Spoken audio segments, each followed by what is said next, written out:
کافرین، تو پھر اللہ کے پیارے ان کی عبادتوں کا انکار کر دیں گے. یہ ان کو پکارتے تھے اور اللہ یہاں بھی پکارنے کو عبادت کہہ رہا ہے کہ یہ قیامت کے دن اس عبادت کا انکار کر دیں گے. آئیے یہ قرآن حکیم کی آپ نے آیات سنی، اپنے دل میں رکھیے اور آئیے محبت مصطفیٰ، محبت رسول صلی اللہ علیہ وسلم کے چولے کے نیچے شرک کا دھندا کرنے والوں کے دلائل سنیں. احمد رضا خان بریلوی فتاوی رضویہ صفحہ 300 پر لکھتے ہیں اولیاء اللہ سے مدد مانگنا، انہیں پکارنا، ان کے ساتھ توسل کرنا جائز مشروع عمل ہے اور مرغوب چیز ہے، پسندیدہ چیز ہے. اولیاء کو پکارو، بزرگوں کو پکارو، انبیاء کو پکارو، ان سے سوال کرو، ان کے سامنے حاجات پیش کرو، یہ شریعت میں جائز ہے. قرآن حکیم کی آیات بھی سامنے رکھیے اور محبت رسول کے چولے کے نیچے شرک کا کاروبار کرنے والوں کے ان گمراہ کن عقائد کو سامنے رکھیے اور پھر فیصلہ کیجئے اللہ کی کتاب کیا کہتی ہے اور یہ شرک کا دھندا چلانے والے کیا کہتے ہیں. احمد رضا بریلوی ملفوظات احمد رضا میں لکھتے ہیں میں نے جب بھی مدد طلب کی یا غوث ہی کہا، میں نے جب بھی مدد طلب کی یا غوث کہا. ایک مرتبہ میرے جی میں آیا کہ میں ہن سٹیشن چینج کر لواں، غوث بڑا تھک گیا ہونا، میں کسی ہور نوں سد لواں. ایک مرتبہ جی میں آیا بابا غوث کو چھوڑ کے میں محبوب الہی پیر سے مدد مانگوں. میں نے چاہا میری زبان سے محبوب الہی اغثنی کا نعرہ نکلے، لیکن میری زبان سے پھر یا غوث اعظم کا ہی نام نکلا. بڑا پکا مرید ہے، زبان بھی ان کی پیر صاحب کے اندر ہے. چاہا پیر صاحب کا نام نہ نکلے، اس کو ریسٹ دے لوں، کسی اور سے مانگ لوں، لیکن زبان سے نام نہ نکلا. احمد رضا خان بریلوی اپنے فتاوی میں لکھتے ہیں جو شخص کسی نبی یا رسول یا کسی ولی سے وابستہ ہو تو اس کے پکارنے پر وہ ولی، وہ نبی، وہ رسول حاضر ہوگا اور اس کی مشکلات میں دستگیری کرے گا. اگر یہ ایمان ہے، اگر یہ توحید ہے تو بتائیے علی نے رسول کو کیوں نہ پکارا، عائشہ نے اپنے آقا کو کیوں نہ پکارا، حسنین کریمین نے نانا نانا کی صدائیں کیوں نہ بلند کی، کیوں مسلم بن عقیل کو بھیجا جاؤ کوفے کے حالات دیکھ کر آؤ، وہیں سے کہتے نانا تیرا دین بچانے کے لیے چلا ہوں، اور حسین سے پہلے رسول کربلا میں پہنچ جاتے. انا للہ و انا الیہ راجعون. احمد رضا خان بریلوی اپنی کتاب الامن والعلا میں فرماتے ہیں جب تمہیں پریشانی کا سامنا ہو تو قبر والوں سے مانگو.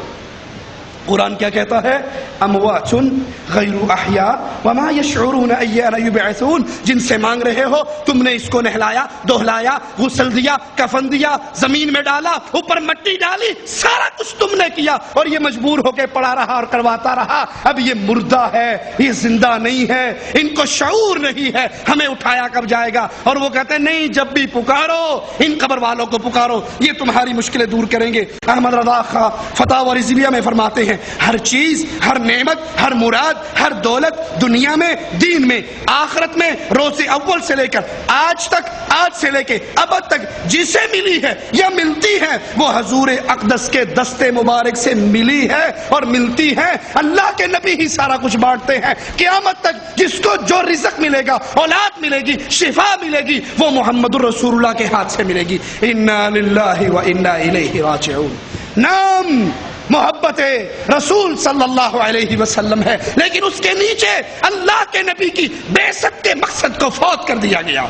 مفتی احمد یار خان گجراتی اپنی کتاب جاء الحق صفحہ 196 پر لکھتے ہیں انبیاء وہ حضرات ہیں جن کو رب نے علوم و معارف اس قدر عطا کیے ہیں جن سے وہ مخلوق کی اندرونی حالت، ان کی روح میں تصرف، ان کی حالت کو تبدیل کرنے کا اختیار رکھتے ہیں اور ان پر اس قدر قوت اور قدرت حاصل کرتے ہیں جس سے خالق کے ظاہر پہ تصرف کر سکتے ہیں. جس کو چاہے ہدایت دے دے، جس کو چاہے دین دے دے، جس کو چاہے جو مرضی عطا کر دے. اگر نبی میں یہ اختیار تھا تو بتائیے ابو طالب کے سرہانے بیٹھ کر آقا اپنے چچا کی منتیں کیوں کرتے رہے، کیوں کہتے رہے یا عمی قل لا الہ الا اللہ فی اذنی. چچا ایک بار تو میرے کان میں لا الہ الا اللہ کہہ دے، میں عرش والے سے کہوں گا. ابو بکر نے یہ کہا، جنت میں گیا. عمر نے کہا، جنت میں گیا. عثمان نے کہا، جنت میں گیا. میرے چچا نے ایک مرتبہ میرے کان میں کہا تھا، لیکن چچا نے کہا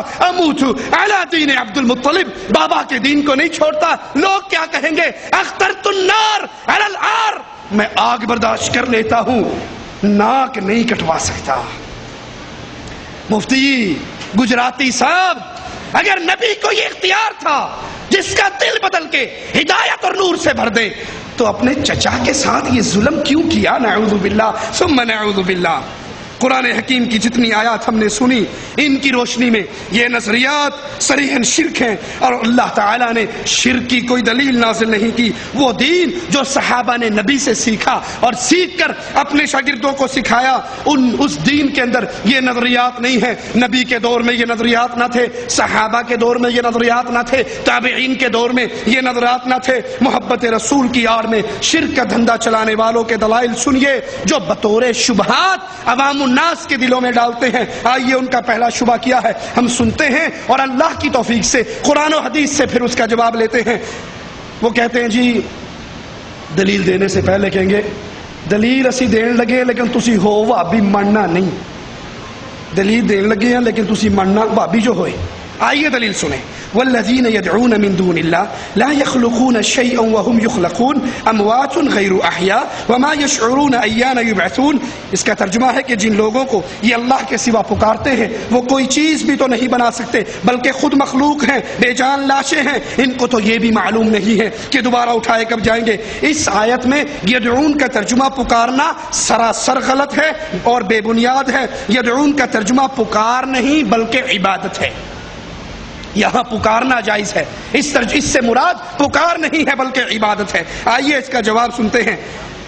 یدعون کا ترجمہ پکارنا ہی ہے، اور دلیل میں اپنے گھر سے نہیں دیتا، احمد رضا خان بریلوی کے ترجمے کو اٹھائیے، سورۃ المؤمن آیت نمبر 66، وہاں پر یدعون کا ترجمہ وہ پکارنا ہی کرتے ہیں۔ آئیے قرآن حکیم کی آیت سنیں۔ وقال ربکم ادعونی استجب لکم ان الذین یستکبرون عن عبادتی سیدخلون جہنم داخرین۔ اور تمہارے رب نے کہا ہے کہ تم مجھ سے دعا کرو، میں تمہاری دعا قبول کروں گا، تم اللہ کو پکارو۔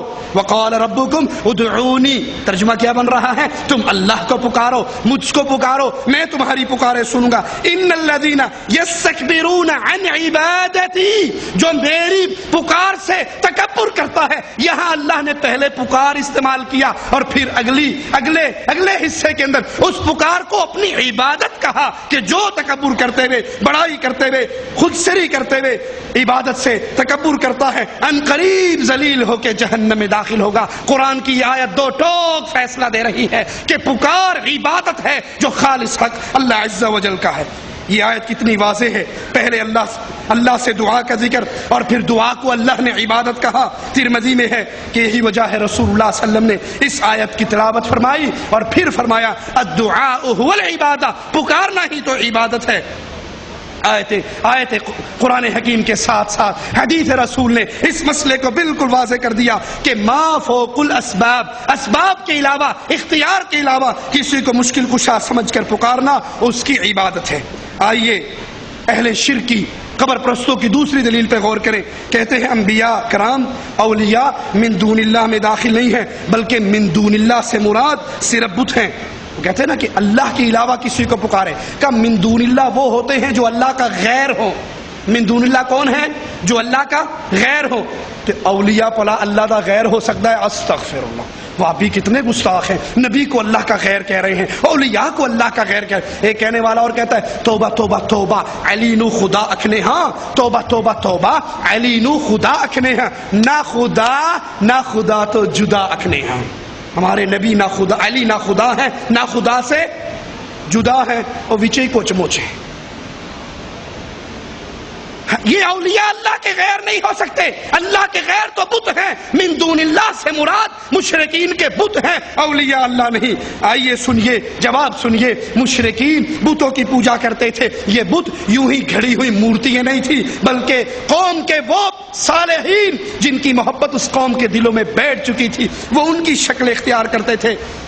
قوم نوح نے دعوت توحید سن کر جواب میں کیا کہا تھا؟ وقالوا لا